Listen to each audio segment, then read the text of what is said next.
ایک مضمون پڑھیے گھر بیمار تو کوئی نہ ہو تیماردار، یہ نہیں بھلا کوئی تیماردار نہ ہو تو بیمار پڑنے سے فائدہ کیا؟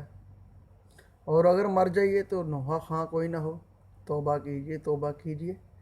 مرنے کا یہ عقل خرا دے عقن اسی انداز مجھے کبھی پسند نہ آیا۔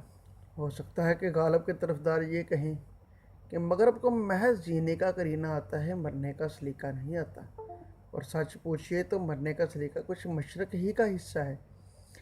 اسی بنا پر غالب کی نفاست پسند طبیعت نے 1277 ہجری میں وبائے عام میں مرنا اپنے لائق نہ سمجھا کہ اس میں ان کے کسی کسر شان نہ تھی، حالانکہ اپنی پیشن گوئی کے مطابق اور اس کو صحیح ثابت کرنے کی غرض سے وہ اسی سال مرنے کے آرزو مند تھے۔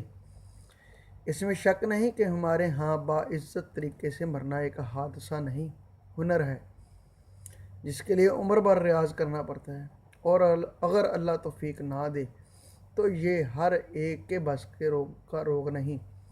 بالخصوص پیشہ ور سیاستدان اس کے فنی آداب سے واقف نہیں ہوتے۔ بہت کم لیڈر ایسے گزرے ہیں جنہیں صحیح وقت پر مرنے کی سعادت نصیب ہوتی۔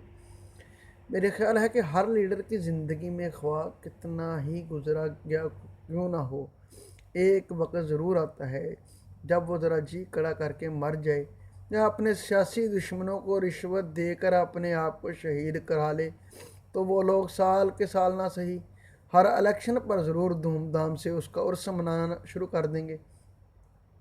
البتہ وقت یہ ہے کہ اس قسم کی سعادت دوسرے کے زور بازو پر منحصر ہے، اور سادی کہہ گئے کہ دوسرے کے بل بوتے پر جنت میں جانا عقوبت دوزخ کے برابر ہے۔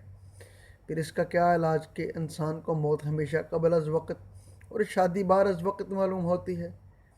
بات کہاں سے کہاں جا پہنچی، ورنہ سر دست مجھے ان خوش نصیب جوان مردوں سے سروکار نہیں جو جینے کے قرینے اور مرنے کے آداب سے واقف ہیں۔